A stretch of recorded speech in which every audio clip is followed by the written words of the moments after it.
Mtu aliyekamatwa kufuatia tukio la ufyatuaji risasi lililotokea Jumamosi wakati hafla ya waandishi wa habari Ikulu ya Marekani mjini Washington ametambulika rasmi kuwa Nicole Thomas Allen, mkazi wa eneo la Los Angeles, kwa mujibu wa maafisa wa vyombo vya sheria nchini Marekani.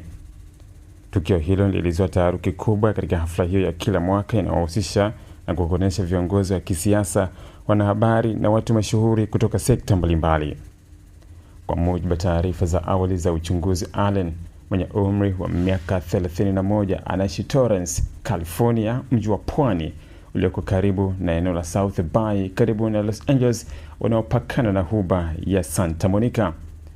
Wachunguzi wanaamini kuwa alikuwa miongoni mwa wageni waliokuwa wamefika katika hoteli ya Washington Hilton Hotel ambako hafla hiyo ilikuwa ikifanyika kabla ya kufanya tukio hilo.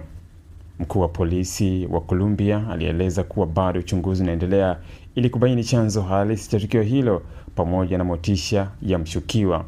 Hadi sasa mamlaka hazijathibitisha iwapo tukio hilo lilikuwa na malengo ya kisiasa au lilitokana na sababu binafsi. Hata hivyo, hatua za kiusalama zimeimarishwa zaidi, huku wachunguzi wakichambua ushahidi kutoka eneo hilo, ikiwa ni pamoja na kamera za ulinzi na mashuhuda waliokuwepo. Kwa sasa Allen anashikiliwa na vyombo vya usalama huku akitarajiwa kufikishwa mahakamani baada ya uchunguzi wa awali kukamilika.